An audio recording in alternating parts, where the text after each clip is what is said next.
निकला है, जितने मुझे जानते हैं उन सबको पता है।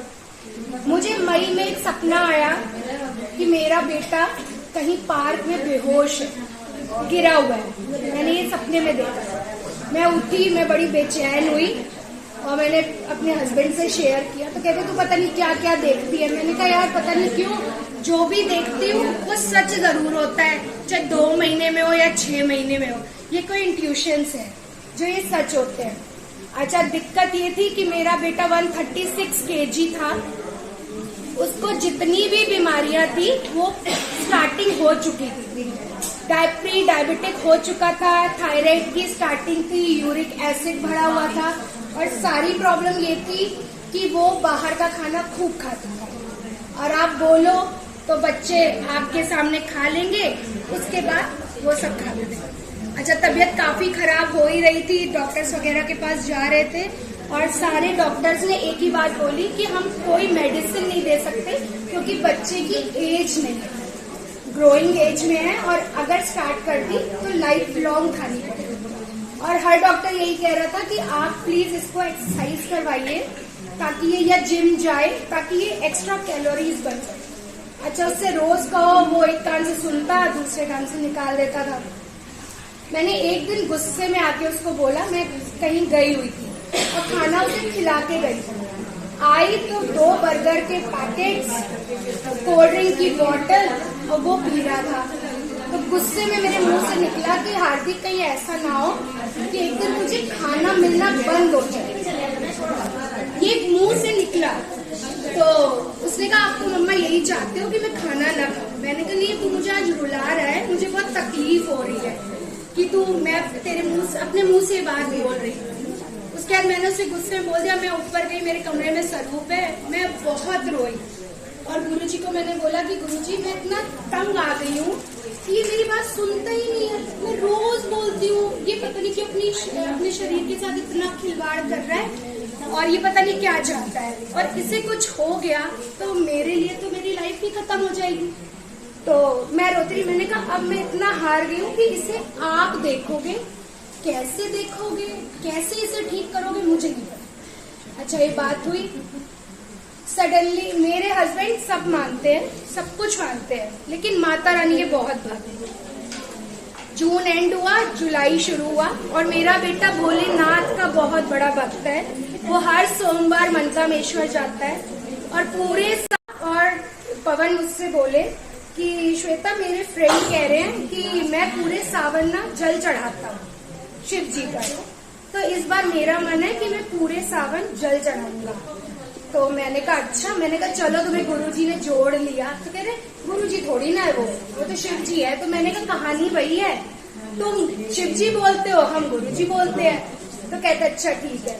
मैंने कहा सोच लो 2 महीने का सावन है, सब कुछ छोड़ना पड़ेगा। तो कह रहे हाँ मैं सब कुछ छोड़ूंगा और मैं जल चढ़ाऊंगा। पवन इतना लेट उठते थे, उनकी आदत थी, लेकिन वो पूरे सावन, और इन्होंने कहा मैं रोज जल चढ़ाऊंगा, सिर्फ सोमवार नहीं, रोज जल चढ़ाऊंगा। वो 2 महीने का नियम बन गया, सवेरे उठना, नहाना धोना, जल चढ़ाना। उसी बीच में अगस्त 26 तारीख को इसका, मेरे बेटे का खाना पीना सब चल रहा था। 26 तारीख को मेरे बेटा स्कूल गया और उस दिन मेरे हस्बैंड उसको छोड़ने नहीं गए। उन्होंने कहा तुम लोग अपने आप चले जाओ, मेरा मन नहीं है जाने। ये पहुंचा स्कूल में, एक हादसा देखिए कि मेरी अर्जी थी कि वो खाना छोड़ दे। गुरु की महिमा देखिए कि ये खाना छोड़ दे। वो लड़का कहीं भी और मार सकता था। आप जनरली लड़ाई होती है, हाथ पैर पीठ कहीं मार सकते हैं। उसने सिर्फ एक पंच मारा, मेरे लड़के का जबड़ा टूट गया। हमें तब तक भी नहीं पता था। जब वो घर आया उसने कहा मम्मी मुझे किसी ने मारा है और मुझे यहाँ बहुत दर्द है। हमने कहा हुआ होगा कुछ, तुमने भी कहा कर मम्मी मैंने कुछ नहीं कहा, उसे हाथ भी नहीं लगाया क्योंकि वो स्कूल के बॉर्डर्स थे तो हम लोग छेड़ाछाड़ी करते तो बहुत बात बढ़ जाती। उसने अच्छा तब भी हम इतने नॉर्मल रहे। हमने कहा आइस पैस लगा, दवाई का ठीक हो जाएगा। रात तक उसकी स्वेलिंग बहुत बढ़ गई तो हमने कहा अब रात तो काफी हो गई, हम तुम्हें कहीं नहीं लेके जा सकते, सुबेरे तुझे डॉक्टर के पास लेके जाएंगे। सुबह डॉक्टर के पास लेके गए तो डॉक्टर ने देखते ही बोला कि अरे आपने इसको देखा ही नहीं, इसकी तो हड्डी टूटी है बच्चे की आपके, ये तो फ्रैक्चर है। और ये वहां पहुंचा, उन्होंने बोला इसका तो पूरा जबड़ा हमें सिलना पड़ेगा। और ये इतना दर्द में करा और मैं इतना परेशान हो गई कि ये क्या हो गया, मेरे बच्चे के साथ इतना बड़ा हादसा आपने कर दिया। मैं बहुत रोई। फिर मैंने बस एक बात बोली कि आपने जैसे तोड़ा है वैसे ही आप ठीक करोगे। और ये डॉक्टर के पास गया, डॉक्टर ने इसके 32 दांतों में 32 वायर्स लगाई और पूरा मुंह सिल दिया।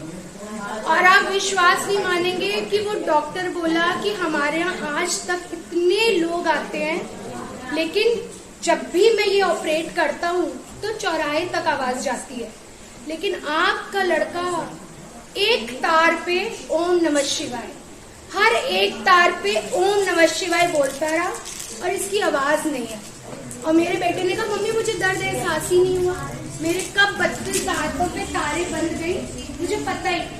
चल अब वो घर आया, उसके बाद हमें डॉक्टर ने बोला कि ये 2 महीने कुछ खा पी नहीं सकता, पूरी लिक्विड डाइट रहेगी इस लड़के की। अच्छा मैं बड़ी परेशान की, मेरा बच्चा कुछ खाएगा नहीं, खाना पीना घर में भी सबका बंद हो गया। 2-3 दिन प्रॉब्लम हुई, चौथे दिन से मेरा बेटा भी फ्रैक्चर हो गया। इतना बड़ा कष्ट जो आया 2 महीने का, वो ऐसा लगता है जैसे पलक झपकी और खत्म हो गई।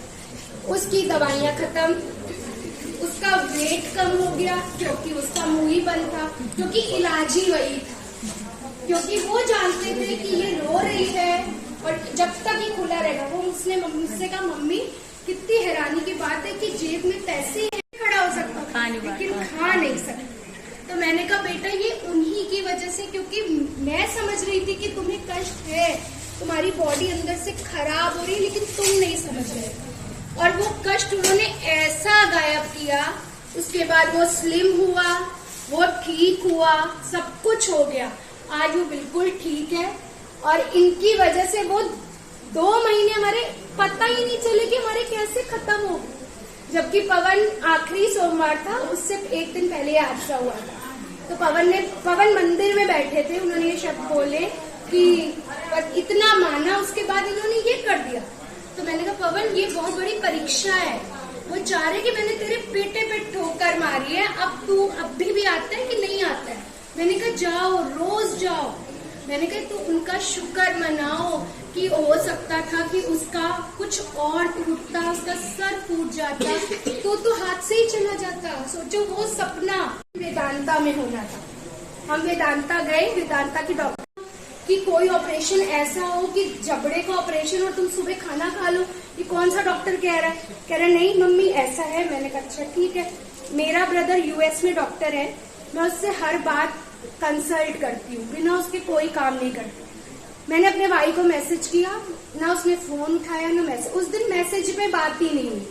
अच्छा इन्होंने बोला श्वेता रात को ऑपरेशन है, तुम आ जाना 7 बजे तक। मैं वहां गई, सारे टेस्ट हो गए, उन्होंने साइन करवा लिए, हम ऊपर ऑपरेशन थिएटर में ले गए। बस 2 कदम की दूरी थी कि ये हार्दिक था और ये ऑपरेशन थिएटर। सडनली एक लेडी आई, डॉक्टर थी, और कहती है कि मैम आपसे कुछ जरूरी बात करनी है, तो आप जरा अपने हस्बैंड को बुला लीजिए। तो मैंने कहा मैम हम तो सब सिग्नेचर कर चुके हैं। कह रहे मैम कुछ इम्पोर्टेंट बताना है। तो मैंने कहा बताइए। तो उन्होंने कहा कि मैम 1% है कि आपका बच्चा वेंटिलेटर पे चला जाएगा। तो मैं और पवन एकदम शॉक, क्योंकि मैं अंदर से ही प्रिपेयर नहीं थी कि मेरे बच्चे का ऑपरेशन है। फिर भी मैं गुरुजी से ये कह के निकली थी कि अगर आपको लगता है कि ऑपरेशन होना चाहिए तो आप करा देना, मुझे कोई दिक्कत नहीं। लेकिन अगर 1% लगता है कि नहीं होना चाहिए, क्योंकि वो बहुत छोटा है, उसको लग रहा है कि ये कटेगा और मैं कल से खाऊंगा, लेकिन मुझे पता है कि कटने के बाद वो नहीं खाएगा, वो और दुखी होगा और वो मैं नहीं बर्दाश्त कर पाऊंगी। तो वो लेडी आई और उसने बोला आपका बच्चा प्री डायबिटिक है, उसका सारी प्रॉब्लम ओवर वेटेड है और प्रॉब्लम ये है कि अगर हम ऑपरेट करेंगे तो 1% हम वेंटिलेटर पे डालें। तो पवन तो बिल्कुल खा, उन्होंने कहा मैं तो ऑपरेशन नहीं कराऊंगा अपने बच्चे का, क्योंकि ऐसे तो मेरा बेटा ठीक है, चल फिर सकता है, और अगर वेंटिलेटर पे चला गया तो मेरा तो सब कुछ चला जाएगा। उतनी देर में उन्होंने बोला तुम जरा अपने भाई को कॉल करो। जो भाई सुबह से फोन नहीं उठा रहा था उसने उसी समय फोन उठाया। उसने कहा तुम डॉक्टर से मेरी बात कराओ।